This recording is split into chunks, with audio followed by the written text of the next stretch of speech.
não de eternidade. Para prová-lo, deve saber que alguns afirmaram que a relação não é algo real, mas apenas dá razão. Ora, isso é falso, pois as coisas reais são naturalmente ordenadas e referidas umas às outras. No entanto, deve saber que, como a relação exige dois extremos, é de três maneiras diferentes que ela pode ser real ou de razão natural. Então, aqui nós temos, né, razão de dois lados, tal, nós já vimos tudo isso, né? E é um pouco repetitivo em relação a gente que já está acompanhando aí faz um tempo. Então, quanto ao primeiro, qual que é o primeiro? Vamos lá, que já esfriou a cabeça da gente, né? Qual que é o primeiro? Vamos lá. Primeiro argumento. Quanto ao sétimo, assim se procede, parece que os nomes que implicam relação com as criaturas não são atribuídos a Deus em sentido temporal. Tá. Como é que isso se relaciona com a uma coxa de Vasubando? Não se relaciona. É por que não se relaciona? Porque o budismo vem de uma relação com o transcendente que não divide transcendente e imanente, ou seja, em outras palavras, o transcendente no sentido Deus não está lá dentro, então não está conversando. Então, o que nós estamos vendo aqui é basicamente um diálogo entre alguém falando sobre pedra e o outro falando sobre a árvore que existe em algum outro lugar no mundo, entendeu? Então, assim, não tem um. Não, travou minha câmera, né? Deixa eu ver se eu consigo acertar aqui. Não existe uma relação entre eles, tá bom? Então, aqui é difícil, né? A não ser que a gente extrapole dizendo, não, mas o Nirvana. Mas Nirvana não é Deus. Não, mas o Nirvana, o Moksha, Niroda, todas as palavras que estão relacionadas aí à questão. Uai, não abre, não tá abrindo meu negócio aqui hoje, hein? Tá com uma dificuldade aqui. Todas as questões aí ligadas a essa tentativa de é, equiparar Deus com o Nirvana foi refutado na tradição budista, tanto indiana quanto chinesa, quanto tibetana. Então, a equiparação, ela não é possível.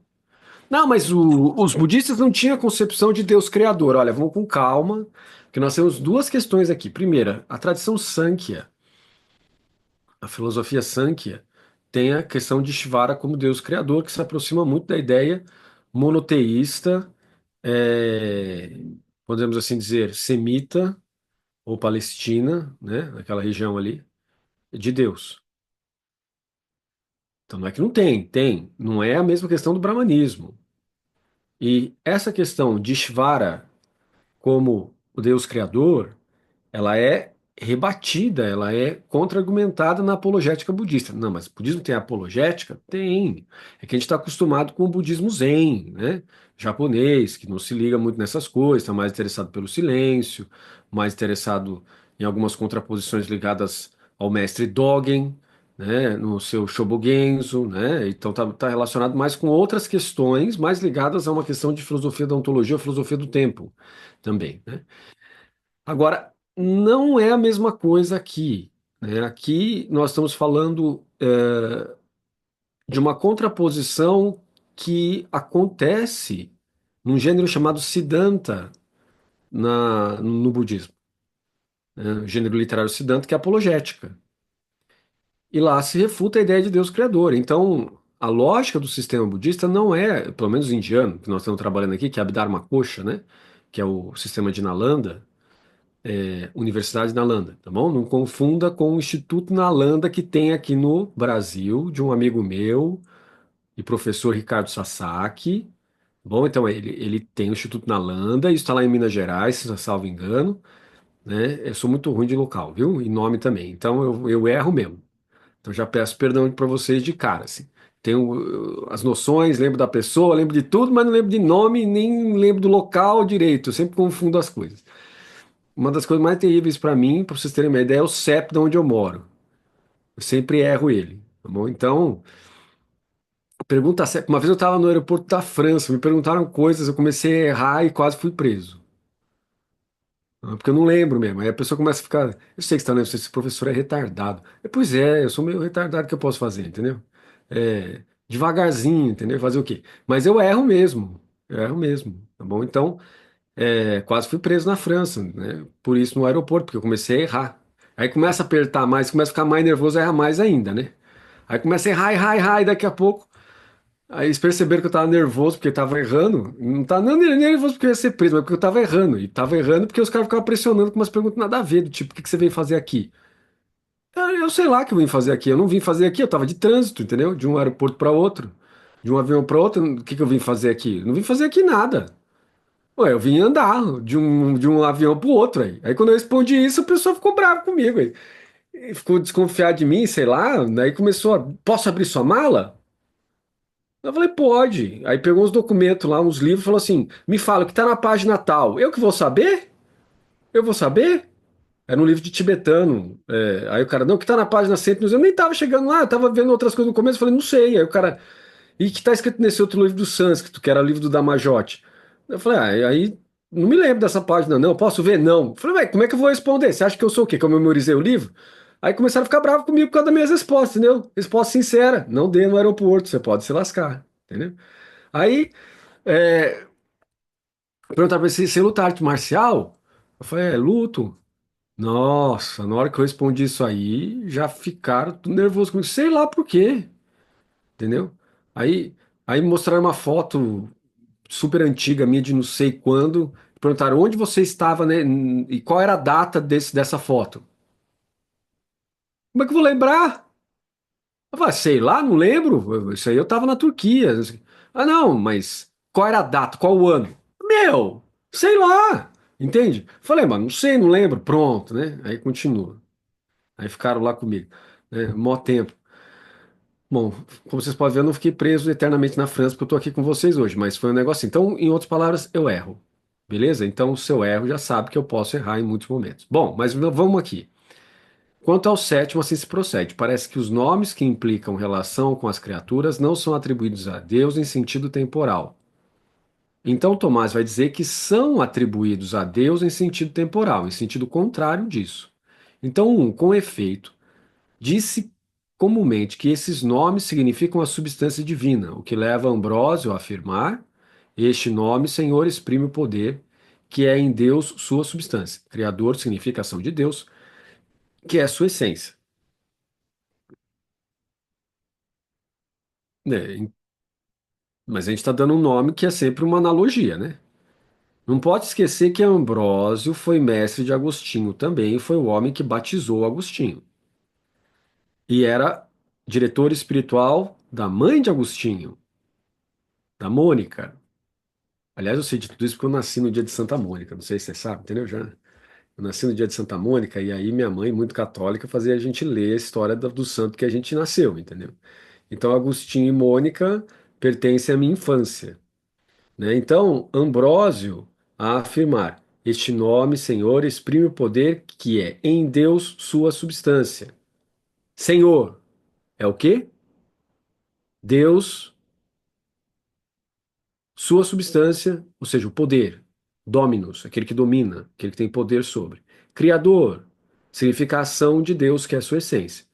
Então nós temos uma diferença feita em Ambrósio entre substância e essência, que já não é muito comum, né? Então, fazer uma diferenciação entre substância e essência dá para fazer, mas já não é muito fácil de fazer, né? Mas olha só, ele fala uma coisa é substância, aquilo que Deus é, outra coisa é a ação, a sua essência. Então nós temos um padrão Ambrósio, de Ambrósio, que é configurar o ontos, a substância, ao que é, e uma essência, a ação, o modo de agir.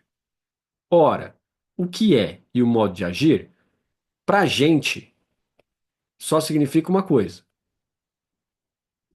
captação dentro do tempo. Porque tudo que a gente aprende está dentro do tempo. Um modo de agir pressupõe passagem do tempo. Aquilo que é pressupõe passagem do tempo. Porque eu vou para aquilo que nega o tempo para entender o que é o tempo. Certo? Então, tá aqui. Que é e a ação. Então a essência está ligado à ação que eu entendo dentro do tempo. O que é o. Eu entendo aquilo que passa no tempo e afirmo aquilo que é em função daquilo que não, aparentemente, não muda. Hum, Então, ora, a substância de Deus não é temporal, mas eterna. Logo, esses nomes não são atribuídos a Deus em sentido temporal, mas de eternidade. Mas a questão toda é não se o nome em si pode ser considerado temporal ou atemporal, mas se a maneira como a gente apreende, ó, é atemporal ou temporal. E para Tomás é sempre temporal, né? Então, olha lá. Um, vamos lá descer lá.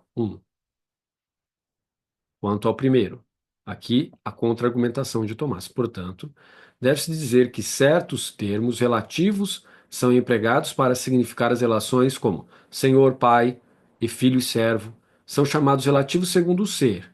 Outros são empregados para significar coisas das quais resultam certas relações, como motor e movido, chefe subordinado, etc. São chamados relativos segundo a expressão.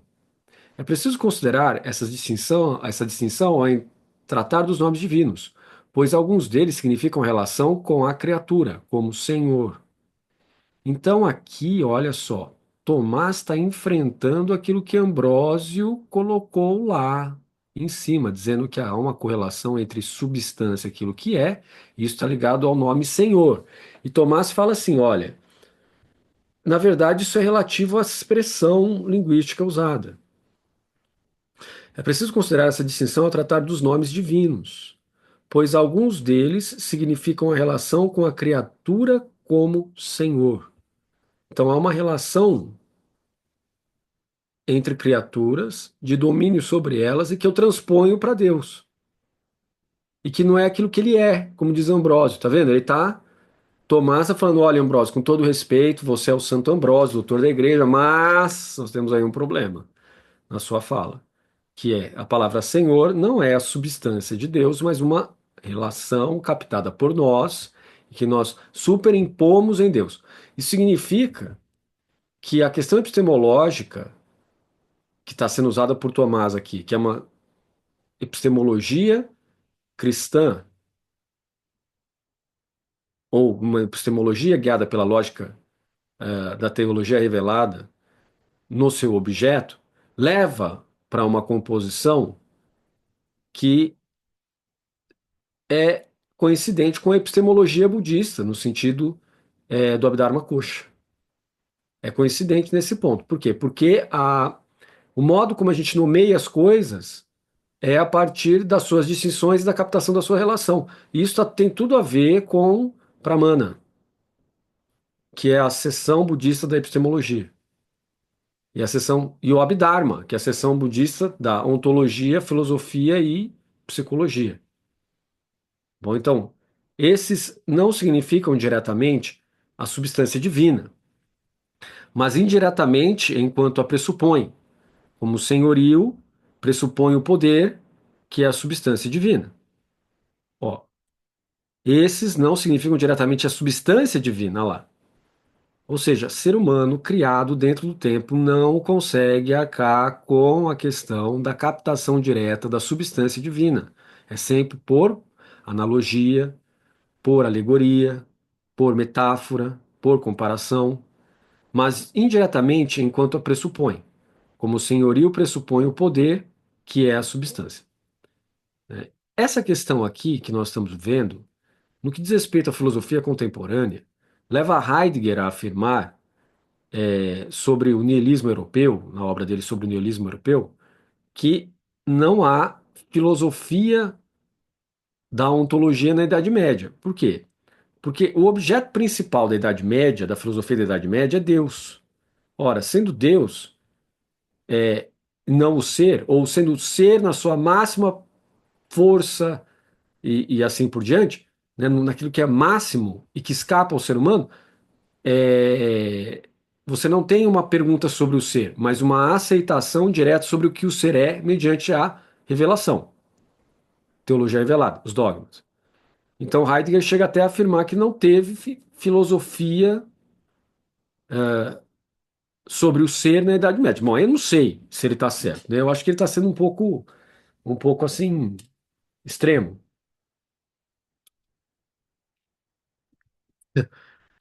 mas não pode esquecer que ele teve formação teológica, né? E por mais pedrada que o pessoal dá no Heidegger, dentro da filosofia e dentro da teologia, não pode esquecer que ele pediu para que o funeral dele, depois da sua morte, fosse católico, né? Então a questão Deus, pelo jeito aí, era bem central na vida dele, né? Para que ele todo mundo considerava que ele era um da fenomenologia, uma extensão da fenomenologia, ele não tinha mais essa questão aí de crer em Deus, mas parece que não é bem isso, né? Pelo menos, pelo menos essas ações indicam isso, né? Mas a aula não é sobre Heidegger. A nossa exposição aqui, nosso estudo é sobre o diálogo entre budismo e cristianismo. Heidegger é importante porque ele está dentro do budismo europeu. Bom, então ele é importante e tem seus desdobramentos. Outros nomes significam diretamente a essência divina e, como consequência, implicam uma relação como Salvador, Criador, ó. Então, há uma outra correlação possível, que é da essência.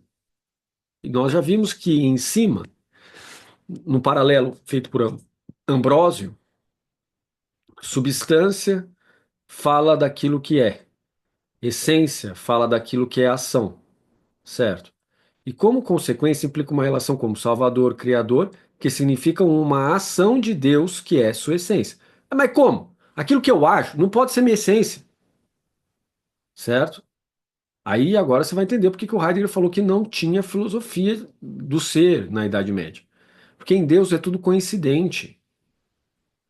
A ação de Deus, a substância de Deus, ou seja, a essência de Deus, a substância de Deus, a finalidade de Deus, o poder de Deus, o ato de Deus, etc. É tudo coincidente. Todas as características são coincidentes em Deus, porque é a coisa mais simples. Significa que ele não é feito de causa e condições, portanto, não tem divisão entre substância, acidente, forma e matéria, essência e existência. Então, Deus é simples. Só que para a gente falar que Deus é simples, é a mesma coisa que falar é o máximo da complicação. Por quê? Porque a gente não capta isso aí. Não dá para chegar lá, é sempre por analogia, por comparação e assim por diante. Então, olha só.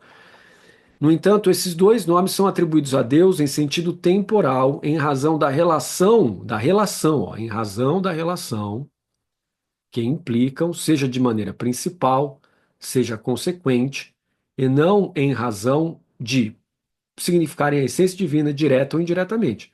Então, implicam, seja de maneira principal, e essa maneira principal é aquilo que caracteriza o ser, ou seja, substância, ou seja, consequente, a sua ação, que caracteriza a sua essência, mas não em razão de significarem nem a essência direta ou indiretamente, e aí Tomás nem fala da substância, que seria mais complicado ainda de chegar. Pegaram a ideia aqui?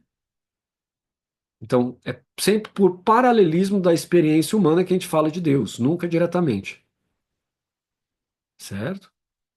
Aí depois que eu morro, depois que você morre, aí, aí você tem que, né, tem a lógica da teologia revelada. Bom, agora, a lógica da teologia natural budista vai dizer o quê? Que existe uma ordem que supera a relação material. Essa ordem que supera a relação material é que permite a gente falar de uma teologia natural budista e que empurra você para uma relação não material, portanto, supera o natural do material e te coloca numa posição de tempo circular ou de renascimento. Bom, renascimento. A lógica da teologia revelada vai dizer não. A lógica da teologia revelada vai dizer, olha, implica ressurreição. Qual é mais lógico? Os dois. Qual é melhor? Qual é melhor? Não tem melhor, tem comparação de sentido lógico, conexão. Agora, qual que eu devo acreditar? Qual que você deve acreditar não é uma questão possível para mim. Que só você pode saber o que você deve acreditar, certo? Mediante suas experiências. Não é uma questão possível. Porque nós estamos de diálogo interreligioso. Se nós estamos de diálogo interreligioso, nós estamos tentando entender sistemas multilaterais. Se a gente está tentando entender sistemas multilaterais, a gente não pode colocar um acima do outro fazendo apologética por um nem por outro. Senão não é diálogo. Aí é embate. Certo? Então, vamos ver. Agora vamos para o segundo argumento. Hum, qual que será o segundo argumento aqui? Aqui. Lendo de novo. Quanto ao sétimo, assim se procede, parece que os nomes que implicam relação com as criaturas não são atribuídos a Deus no sentido temporal, ou seja, são atribuídos no sentido temporal de acordo com a lógica de Tomás. Além disso, o que convém a algo em sentido temporal pode ser dito feito. Assim, o que é branco nesse sentido foi feito branco. Ora, ser feito não convém a Deus, logo nada é atribuído a Deus em sentido temporal. Não é que está errado isso aqui. Sem dúvida alguma. Nada do que é feito de causas e condições, de substância e acidente, pode ser atribuído a Deus diretamente, porque é composto. No entanto, nós estamos falando de nomeação, como funciona na questão de nomear coisas e atributos de Deus. E aí não vai ter jeito de escapar do problema temporal. Vamos lá, dois.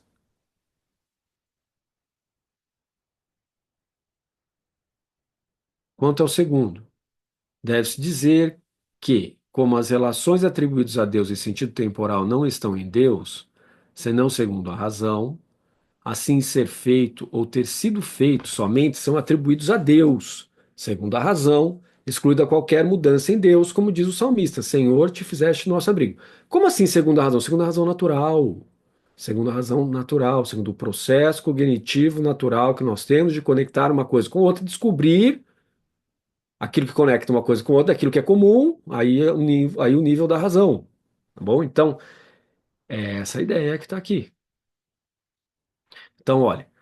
Senão segundo a razão natural. Assim, ser feito ou ter sido feito somente são atribuídos a Deus segundo a razão natural, aquilo que eu capto do mundo, dos sentidos, de ver, de comparar, excluída qualquer mudança em Deus, como diz o salmista: Senhor, te fizeste nosso abrigo, Dominis refugium factus es nobis.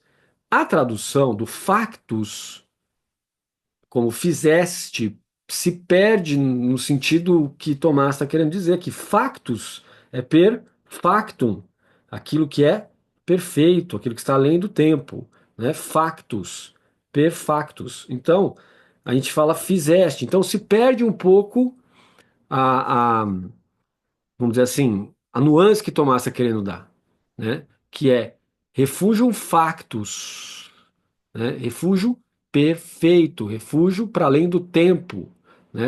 Então, ou seja, eu me refugiei em Deus para escapar da impermanência do tempo e assim por diante. Algo que não conversa com o budismo, porque o budismo não escapa do tempo. Pelo menos o budismo a gente estava falando de Abhidharma Kosha. Vai escapar do tempo no que diz respeito a Nirvana. Mas esse Nirvana não é escapar do tempo que está aqui dentro. Não postula alguma coisa fora da razão natural. Ele postula algo que você alcança com a razão natural, por meio de meditação. E a meditação não é pensar coisas apenas, você tem duas características lá dentro, que é dhyana e outro prajna, certo? Então, dhyana é um estado de absorção meditativa unifocalizado. Do outro lado você tem prajna, que é o pranya, ou panha, em Pali, que é a razão discursiva.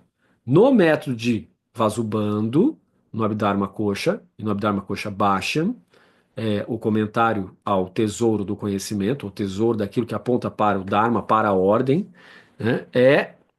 Os chineses vão trazer aquilo que aponta para a lei, uma lei universal que está, né, margeando todas as coisas, condicionando todas elas. Esse apontamento leva para que a gente observe que as coisas são impermanentes. Bom, mas o nirvana é permanente. Alguém vai dizer assim: a paz obtida por esforço chega-se ao permanente. Mas é um permanente que depende de causas e condições para ser obtido. Depois fica submetido ao tempo? Fica, mas ele se refaz. O Dharma do Nirvana é poderoso o suficiente para ficar se refazendo, como experiência, na pessoa que o obteve. Ok? Então, aí a gente pode falar alguma coisa que se aproxima aqui. Mas não é a mesma coisa. Se existe.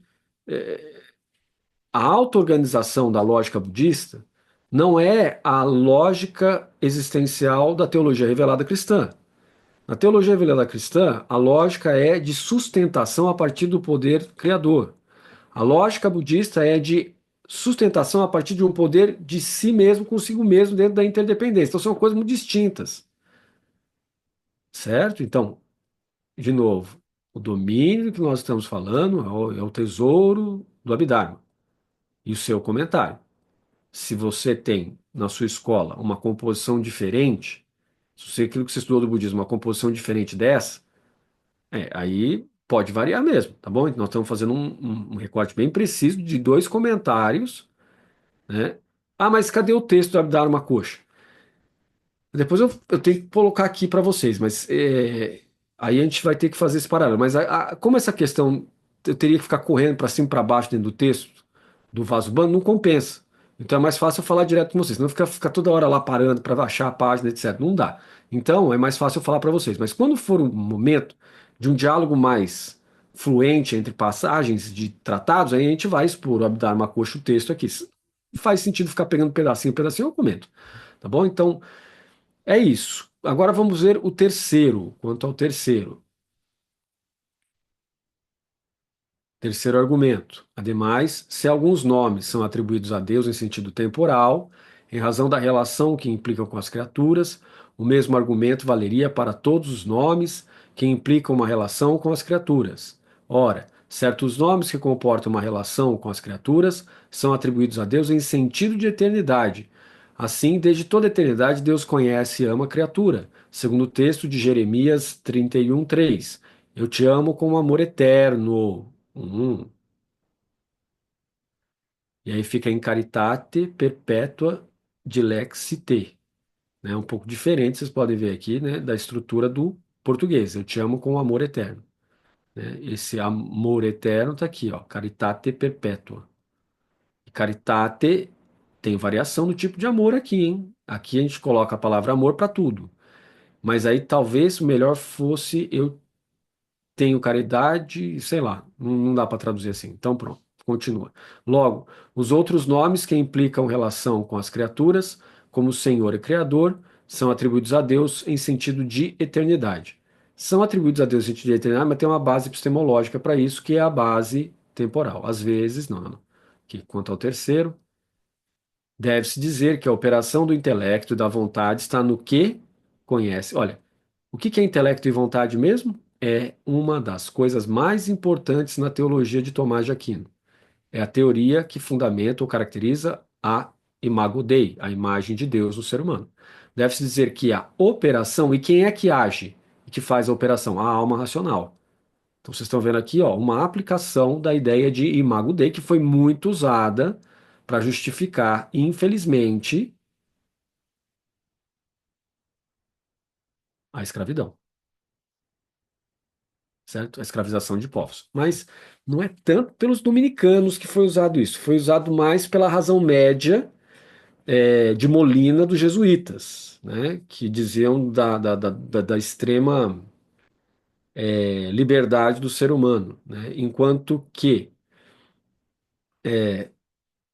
a premonição física ou predisposição física da graça, de acordo com a teologia dominicana, não permitiria que se dispusesse a escravidão como foi feita, né? Então, tanto é que você tem Bartolomeu de Las Casas, você tem também o Wesley dentro do metodismo, dizendo Bartolomeu de Las Casas, um dominicano que veio para a América do Sul, e nós temos o Wesley na Europa dizendo, olha, a escravidão não é tolerável dentro do cristianismo. Os dois disseram a mesma coisa. Por quê? Porque eles têm operações semelhantes. Então, essa teoria da graça que está lá nos dominicanos se aproxima muito da teoria da predestinação calvinista. Se aproxima, mas não é coincidente. Mas uma das consequências é a impossibilitação da escravização do outro. Enquanto que a teoria da ciência média jesuíta, de Molina, que se contrapõe à teoria de Banhes dos dominicanos, é, permite, porque diz que a graça dada por Deus não afeta o livre-arbítrio, enquanto que a primeira conduz o livre-arbítrio do ser humano para que ele aceite Cristo. E ao aceitar Cristo é porque Deus moveu. Então, se Deus moveu, você não pode escravizar. Batizou, não pode mais escravizar. Mesmo sem batizar, se ele professar, Jesus também não pode escravizar. Então, já na outra, na jesuíta, na teoria jesuíta, não. Porque a pessoa pode simplesmente burlar o sistema Pode dizer que eu acredito, é batizada e quem diz que é? É só à medida que você observa. Então, batizava-se negros e batizava-se índios, mas não quer dizer que Deus está lá. Então a gente pode continuar a escravidão. Então, tudo isso que a gente está vendo aqui tem implicações, implicações sociais, implicações políticas, né? Está no que conhece e no que ama. Então, a operação do intelecto e da vontade está no que conhece e no que ama. Eis porque os nomes que significam as relações consecutivas desses atos são atribuídos a Deus em sentido de eternidade. Em sentido de eternidade. Mas as relações consecutivas aos atos, que segundo o nosso modo de compreender, estende-se a efeitos exteriores a Deus, são atribuídos a Ele em sentido temporal, como Salvador, Criador e etc. Certo? Até aqui, né? Uma repetição mais ou menos do que nós vemos falando até agora, né? Então, olha, relações consecutivas, ou seja, dentro do tempo, em sentido de eternidade. Então, eu percebo a consecução do tempo e digo que em Deus não muda e aí atribuo isso a Deus. Mas as relações consecutivas aos atos, que, segundo o nosso modo de compreender, olha lá, nosso modo de compreender, isso é importante, estende-se a efeitos exteriores a Deus, são atribuídos a Ele em sentido temporal, como Salvador, Criador e assim por diante. Então, nós temos aqui a divisão entre substância e essência. Ok? Tem uma divisão entre substância e essência. Vamos lá, quanto ao quarto.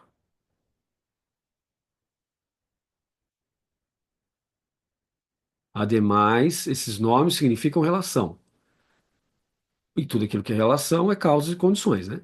Ou bem, esta relação é algo em Deus ou apenas na criatura. Ora, ela não pode estar unicamente na criatura, pois nesse caso Deus seria chamado Senhor, segundo a relação oposta à que está nas criaturas. Ora, nada é designado por seu oposto.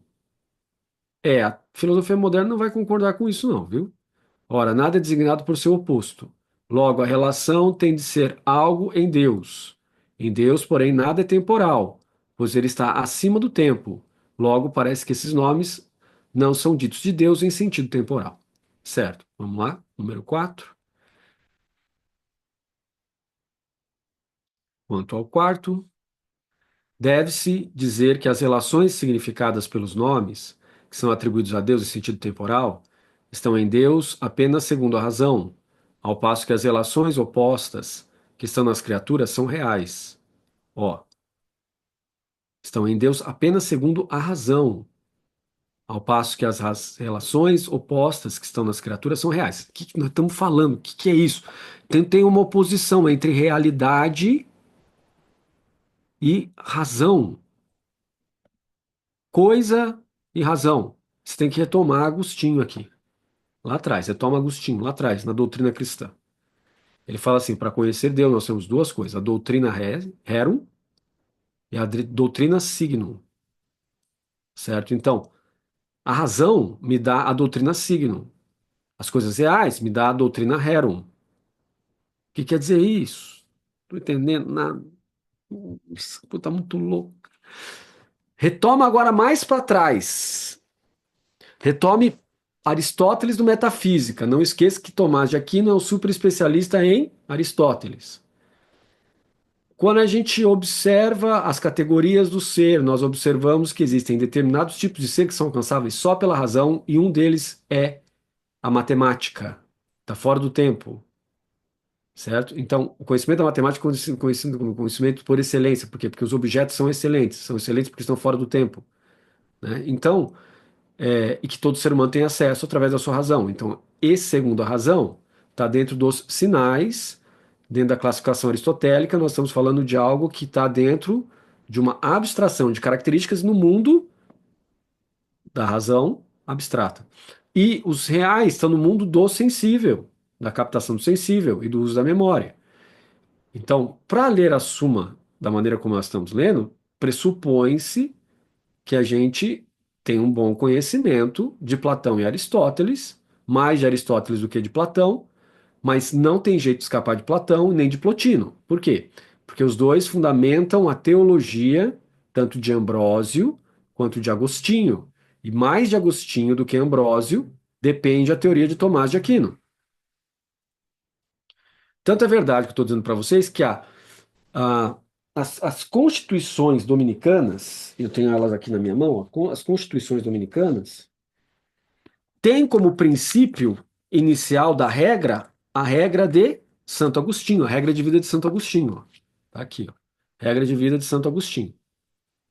Tá? Então, essas constituições dominicanas constituem-se inicialmente da regra de vida de Santo Agostinho. Né? Aqui, ó. Deixa eu ver se eu acho aqui.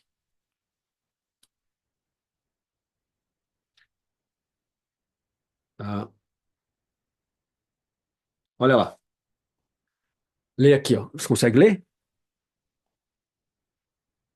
Constituição iniciais a regra de Santo Agostinho. Portanto, não vai dar para escapar do Platão e do Plotino. Então, toda dominicana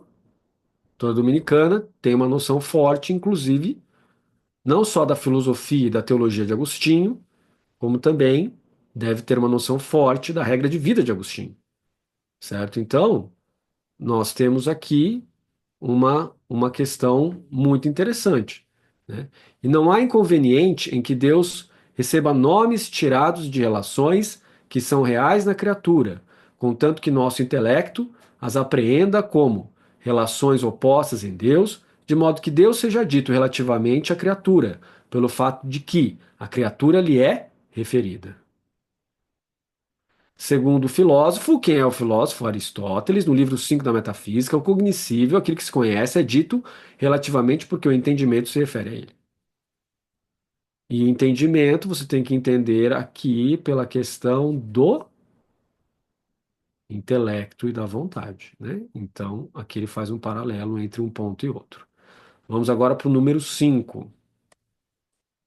Ó, peraí, não entendi. Então vamos voltar. E não há inconveniente que Deus receba nomes tirados de relações que são reais na criatura, ou seja, vem das experiências sensoriais e constitui-se aquilo que é res, aquilo que é coisa, contanto que nosso intelecto as aprenda como relações opostas em Deus, de modo que Deus seja dito relativamente à criatura, pelo fato de que a criatura lhe é referida. Não entendi. Opostas em Deus, por quê? Porque nós temos o oposto em relação a Deus, não é Deus em Deus, que daí seria impossível para a gente também, mas é Deus criatura, e na verdade aqui é Deus, Deus criatura, na verdade é criatura criatura, né? Por quê? Porque tudo que a gente sabe de Deus, excluindo-se aí os princípios da teologia revelada, os dogmas da fé, tudo que nós queremos é a partir da relação criatura-criatura. E aí nós imaginamos Deus por meio de uma razão abstrata que se aproxima do raciocínio matemático, né? Se a gente exclui aí a relação dogmática revelada, que nós encontramos é uma razão matemática, basicamente, lá. Né, permeando as coisas, dizendo que tem coisas ali que são como relações matemáticas e que existe um divino por contraposição ou por inferência lógica de não regressão ao infinito, como é o caso do primeiro motor. É um exemplo, né? Segundo o filósofo, no livro 5 da Metafísica, o que cita. Então agora vamos ao quinto. Vamos ao quinto. Ademais, o que se diz segundo uma relação é dito relativamente. Por exemplo, senhor disse segundo a relação do senhorio, como branco segundo a da brancura. Então, o que nós temos aqui? Senhor, senhorio, branco, brancura. Nós estamos falando do quê? De substância e substantivo e adjetivo, né? Então, assim, se a relação de senhorio não está em Deus realmente, mas somente segundo a razão, segue-se que Deus não é realmente Senhor, o que é evidentemente falso.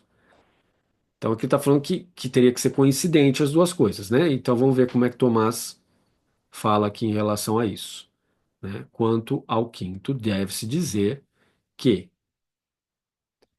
como Deus se refere à criatura pela razão, pela mesma razão que a criatura a ele se refere, e como a relação de sujeição é real na criatura, segue-se que Deus não é Senhor apenas segundo a razão, mas realmente.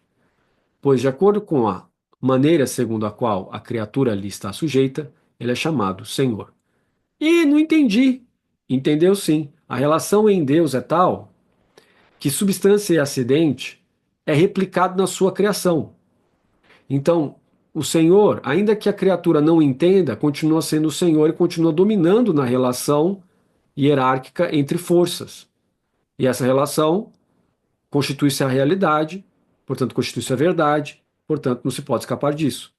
Logo, a relação substância-acidente, ou coisa e qualidade que ela possui, se reflete no sistema da ordem da criação.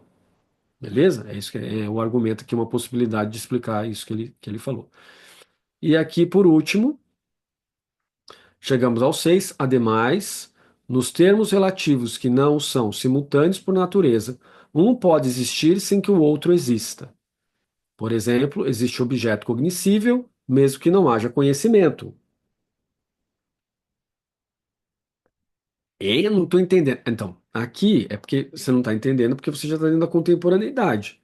E na contemporaneidade, a gente normalmente não pensa as coisas como uma objetividade externa. Ou uma objetividade externa é a mesma coisa que falar indivíduo atômico, tá bom? É só uma maneira de falar aquilo que a coisa se já diz. Quando eu falo objetividade, já é externo, já é do objeto, tá bom? Então, quando eu falo objeto externo, né, eu simplesmente estou falando a mesma coisa, tá bom? Então, é a mesma coisa que falar indivíduo. Indivíduo já é monos, que já é atômico, entendeu? Então, quando eu falo essas duas coisas, na verdade, estou falando bis in idem, né? Tá bom? Então, aqui é a mesma coisa, né? Então, vamos lá. Ademais, nos termos relativos que não são simultâneos por natureza, um pode existir sem que o outro exista.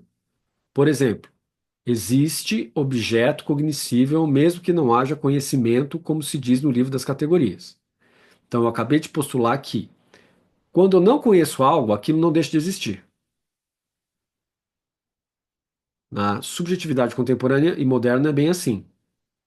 O grau de valoração muda aqui, tá bom? Então, não vai dar para a gente entrar nisso ainda, mas, assim, no sistema, na lógica do sistema de Tomás de Aquino, a realidade existe de maneira objetiva, ok? Essa realidade que existe de maneira objetiva, ela é tal que ela é independente do nosso intelecto, certo? Isso vai na contramão da teoria Madhyamaka, budista, Mahayana, mas não vai na contramão da teoria Yogacara. Qual a teoria Yogacara? Daquela apresentada pelo Vasubandhu no Abhidharma Kosha Bhashyam. Mas se a gente pegar outros tratados, vai na contramão também, tá bom? Então, essa questão da realidade objetiva é uma questão é uma questão central para toda a filosofia e teologia natural budista. Mas não é aqui que ele discute isso. Aqui tem um prelúdio para falar da nomeação de Deus. É só para a gente entender aonde está a questão. Por exemplo, existe objeto cognoscível mesmo que não haja conhecimento, como se diz no livro das categorias. Ora, os termos relativos que se atribuem a Deus e à criatura não são simultâneos por natureza. Logo, pode-se atribuir algo de Deus com relação à criatura, ainda que a criatura não exista. E assim esses nomes, Senhor e Criador, são atribuídos a Deus em sentido de eternidade, não em sentido temporal. A tradição Gelupa de Lama Tsongkhapa, não Lhama, né? O louco, de Lama Tsongkhapa, vai postular algo próximo àquilo que Tomás de Aquino está dizendo sobre objetividade. Por quê? Porque Lama Tsongkhapa estrutura a sua lógica mediante Pramana. E Pramana é o sistema lógico linguístico, daquilo que é cognoscível, daquilo que pode ser verificado por meio da cognição lógica. Então é muito próximo da objetividade de uma realidade no sistema inicial de Lama Tsongkhapa. À medida que o sistema avança, ele vai adquirindo outras nuances. Então, dá para ter uma conversa aqui entre essa questão de lógica entre realidade subjetiva e realidade objetiva, e na divisão entre elas. Mas não é agora que a gente consegue desenvolver isso, tá bom? Por quê? Porque o que está sendo falado aqui é de nomeação de objetividade e não da maneira como a coisa em si acontece, né? Então, vamos continuar. Então, sexto, quanto ao sexto, olha o tamanho da explicação, para vocês verem que Tomás sentiu o peso do argumento. Quanto ao sexto, deve-se dizer que para conhecer se termos relativos são simultâneos, ou não, por natureza. Ó, a questão é por natureza. Se é a simultaneidade ou coincidência de termos. Aqui está a questão unívoca, equívoca de novo aparecendo. Equívoco, mais de um significado. Unívoco, um único significado. Portanto, coincidência de natureza, simultaneidade. Não se deve considerar a ordem das coisas a que se atribuem. Ó, não se deve considerar a ordem dos atributos, mas o que significam em termos relativos, ou seja, mediante interpretação. Porque se um inclui o outro em sua compreensão, e reciprocamente, então tais termos são simultâneos por natureza, como duplo e metade, pai e filho. Porém, se um inclui o outro em sua compreensão, sem que haja reciprocidade, eles não são simultâneos por natureza. É o caso do conhecimento do objeto cognoscível, pois o objeto cognoscível diz-se em potência, ao passo que o conhecimento em hábitos, né, em hábito, ou seja, em ação ou em ato. Daí que, de acordo com a significação da palavra, o objeto cognoscível existe antes do conhecimento. Se toma, porém, o objeto cognoscível em ato, ele existe simultaneamente com o conhecimento em ato. Aqui está falando diretamente com os dharmas do Abhidharma Kosha. Quando se fala que existe, na lista taxonômica de classificação dos dharmas, do Abhidharma Kosha, existe uma categoria lá dentro que fala sobre nomes, sílabas, palavras que são independentes da mente. Ó, tem diálogo. Daí que, de acordo com a significação da palavra objeto cognoscível, existe antes do conhecimento. O que a gente começa a ver? A gente começa a ver que tudo aquilo que é razão natural dentro da teologia revelada é compatível em diálogo com o budismo. Compatível em diálogo, não quer dizer que coincide conceitos, mas diálogo é possível. Quando chega em teologia revelada, não tem compatibilidade de diálogo, impossível. Por quê? Porque o budismo não trata de coisas reveladas, a não ser Nirvana, mas Nirvana não é revelado, está dentro do sistema anterior. Nirvana é uma palavra e uma significação que está no sistema tanto teísta quanto ateísta da teologia, tanto revelada quanto natural, ou filosofia também, da religião indiana, da época do Buda, histórico e posterior a ele. Então nós temos Vaisheshika, Sankhya, Veda, Guhya, uma série de escolas que continuam sendo faladas, está dentro desse registro, e todas elas falam de uma certa maneira de Nirvana. Então é um termo muito comum para se dizer que é um termo revelado. Então, portanto, é um termo que está dentro da razão natural, certo? Então, é alcançável pela razão natural. Assim, que é muito diferente de se falar sobre Cristo, Deus, visão beatífica e assim por diante. Não estamos falando de outra coisa. Por quê? Porque isso está fora do alcance natural da razão e da ação humana. Quando a gente fala dentro da razão natural, significa dentro da ação humana. Para se alcançar a salvação dentro da teologia revelada, é necessário um impulso da graça que move a escolha humana, que transforma a natureza essencial e substancial humana. Veja que não é só essencial, não é só a ação, mas a substância, o próprio ser, do ser que adere à fé na lógica do sistema de teologia revelada, ele é transformado mediante uma ação misteriosa, oculta, de Deus na sua substância. Ah, mas isso aí não dá para provar, etc. Claro, não é da razão natural, meu filho, minha filha. Se fosse razão natural, a gente chega nela. Mas não chega. Tá bom? Então aí é que move-se um outro sistema que é distinto daquele do budismo. No budismo você tem a razão natural. Fora, você tem a teologia revelada. A teologia revelada tem essas diferenças. Mas corresponde um outro conversa dentro daquilo que é cognoscível dentro do objeto da cognição humana. Ou dentro do domínio da cognição natural humana. Mas não alcança, não dá para chegar nas discussões sobre a ação da graça, ou a ação da graça sobrenatural, a ação de Deus de maneira sobrenatural, misteriosa, que vem no sistema da teologia revelada. Bom, então, pois algo só é conhecido se dele há conhecimento, certo? Então aqui nós temos que existem palavras e significados, etc., que existem antes do conhecimento. Por quê? Porque a gente aprende, a gente é alfabetizado. Aí você vai lá no dicionário, na sua cartilha, etc., tá lá. Aí você vai aprendendo aquelas significações todas. Tá lá antes de você conhecer, antes de você ser alfabetizado, estava lá. Agora, se toma, porém, o objeto cognitivo em ato, ele existe simultaneamente com o conhecimento em ato. Ou seja, toda vez que eu aprendi quando era criança o balaio, a bola, etc., na hora que eu estava conhecendo aquilo, estava passando a existir. Estava existindo simultaneamente, em mútua determinação. Certo? Pois algo só é conhecido se dele há conhecimento. Logo, ainda que Deus seja anterior às criaturas, como na significação de senhor está incluído que tem um servo, reciprocamente esses dois termos relativos são simultâneos por natureza.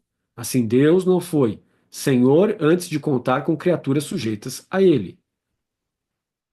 Logo, ainda que Deus seja anterior às criaturas, como na significação de senhor, ó, a palavra significação é interessante, por quê? Vamos pensar lá no na doutrina da significação de Agostinho, né? Para entender Deus. Nós temos a doutrina da realidade, Heron, doutrina Heron, né? Doutrina signos, né? De Senhor está incluído que tenha um servo. Porque se você só pode ser Senhor se tiver servo, né? Você vai ser Senhor do que se não tiver servo? A palavra tá errada, né? Peraí, mas quando eu chamo Senhor Guilherme, Senhor Yoshi, não significa que Yoshi e Guilherme sejam pessoas que têm servos. Não, porque é Senhor com letra minúscula. Aqui é Senhor com letra maiúscula. Significa o quê? Domine, aqui, ó, aquele que domina. Ora, aquele que domina tem que ter aquilo que é dominado, o servo, né? Por isso que é importante ler línguas originárias. Olha só, a gente resolveu com aqui, ó. Senão, você estaria aqui senhor, servo, não dá para entender muito bem, não é muito parte da nossa realidade, né? E, reciprocamente, esses dois termos relativos são simultâneos por natureza. Por quê? Porque na hora que eu penso servo, eu imediatamente penso no Senhor. Toda vez que eu penso Senhor, eu penso servo. Toda vez que eu penso domino, aquele que domina, eu penso naquele que é dominado. E aquele que é dominado, eu imediatamente penso naquele que domina. É isso que ele está dizendo aqui. Assim, Deus não foi Senhor antes de contar com as criaturas sujeitas a Ele, no sentido da ação, no sentido da manifestação daquilo que é a experiência nossa atual sobre o sentido da palavra Senhor, né? Deus é Deus desde toda a eternidade, mas só é Senhor no que concerne a relação da criatura com Ele, que é uma relação temporal. O exemplo do conhecimento do cognoscível faz com que isso apareça, pois ele apresenta no tempo a anterioridade que, no que diz respeito à relação de Deus com a criatura, está imersa na perfeita simultaneidade da eternidade em relação ao tempo. O cognoscível, em sua realidade, existe antes de ser conhecido, antes daquele que conhece.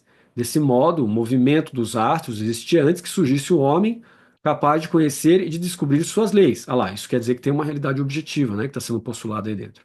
No entanto, não existiu como atualmente cognoscível, como objeto da astronomia, a não ser no momento em que surgiu a astronomia, pois só existe como objeto da ciência pela relação que ele tem com o sábio. Beleza? Tá fácil isso, né? Então, chegamos no artigo 8. O nome de Deus significa a natureza de Deus. Beleza? Vamos tirar fotinho para quem estava na aula. Isso, Guilherme, tá ótimo, viu? Pode ser contratado pela pasta de dente, escova de dente, né? A empresa já pode te contratar com esse sorriso seu aí, né? Natural, hein, Guilherme? É uma Ah, natureza, né? tem a Crest e a Colgate que estão lutando para ver quem que Estão recebe lutando, os né? direitos da. É isso aí. Então tá bom. Até amanhã, pessoal. Até mais. Tchau.